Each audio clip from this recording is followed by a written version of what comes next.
Well, the man who proposed the idea for the concert and the global TV broadcast was Tony Hollingsworth. He's here with me in the studio. Tony, good morning. Good to see you. Yeah, good morning. Pleased to be here. Thank you very much for your time. Well, firstly, I've got to ask you about your feelings as the former President Nelson Mandela is battling this recurring lung infection. Well, of course, we wish him well. He's now a very old man and he's lived a wonderful life. So we wish him well and hope he's at peace with himself. Just take us back, though, to this concert 25 years ago. What was the plan? So I went to see Archbishop Trevor Huddleston the year beforehand, 1987. Trevor Huddleston was president of the anti-apartheid movement in Britain. That was the largest movement in the world, so he was sort of de facto president of the anti-apartheid movements around the world. And I said to Trevor that I felt that the way the anti-apartheid movements at the ANC were conducting their communications had reached a glass ceiling. Everything they're doing was perfectly right, but it was seen as, on the streets, it was seen as protest, it was seen as angry, it was seen as slightly negative. And I said, what we really need to do is give you a positive, warm, confident image. That was sort of generally the piece. Now, this was a very young whippersnapper talking to a very wise old man, but he tolerated me, and he said, go on. And I said, and if now the policy is to concentrate on Mandela, getting him out as the key to ending apartheid.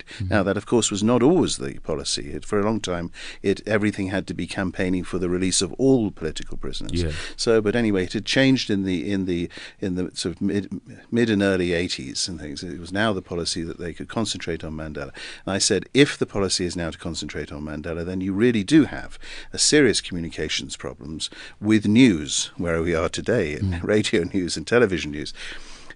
Because my reading at the time was, 87, that 50% of the world's television and radio news still reported Mandela as a black terrorist leader. Those were the words they used. And I said, and whilst he's referred to in that way, you can't get him out of prison. Black leader, you could get out of prison. So we had to get rid of one word. So there was a general thing we had to do, which was move the whole of the discussion into one which was positive, warm, confident, a tribute. And then specifically, though, we had to work out how to get rid of this word terrorist. So Trevor said, what are you planning? Young man, you know we have no money. And I said, yes, I know you have no money. I'm not asking for money, I'm asking for political blessing. But what I'm planning to do is organize a musical tribute for him on his 70th birthday. Yeah. Now, in fact, I couldn't get the stadium for his 70th birthday, so the anniversary is today. Yeah, about a month before. A month before. But at the time, no one knew much about Mandela outside, so no one noticed that it wasn't his birthday. You have to remember that we were using a picture to promote all of this, which was 25 years old. No one knew what he looked like. No one knew what he sounded like. So the fact that they didn't know his birthday either wasn't a surprise. He was not well known in one sense. In another sense, he was well known. And Trevor said to me, well, Tony, if you're planning a big musical tribute to him, and if it gets on television around the world, we should bless it for that alone, because it'd be warm and positive. But Tony, tell me, how does it get rid of this word terrorist? And I said, that's because broadcasters, radio and television, live in bunkers. They have a children's division, a drama division, a sports division, and an entertainment division, etc., etc.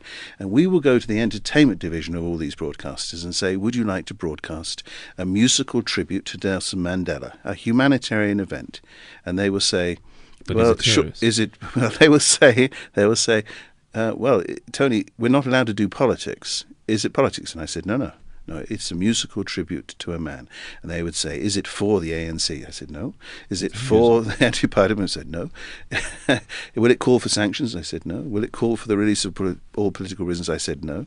And half of them will wink and go along with it. The other half will just go along with it in innocence. But nevertheless, both would sign contracts 3 or 4 or 5 months before the event. And then the heads of those entertainment divisions will be forced into a problem, because in the next few weeks they would hear on their station, on their news reporting Mandela as a black terrorist leader. And they would be confronted with a problem. They'll have signed a contract for an 11.5-hour musical tribute to a man that their news division are calling a terrorist. They will pick up the phone, the head of the entertainment division, to the news division and say, please, will you stop calling him a terrorist? And that's got rid of that word. And it got rid of the word 3 or 4 months before we even did the global broadcast event.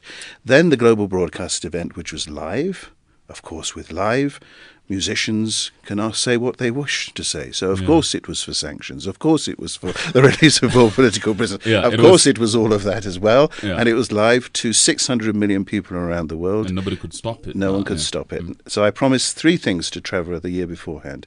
We'll try and get rid of the word terrorist. We will try and present everybody as warm, positive, confident, and we will try and get a ratings figure so high that you, the ANC and the anti-party movement, can go back to politicians and say, this is a proxy of how the public are feeling about him. If you push for his release now, you'll be doing something very popular for you.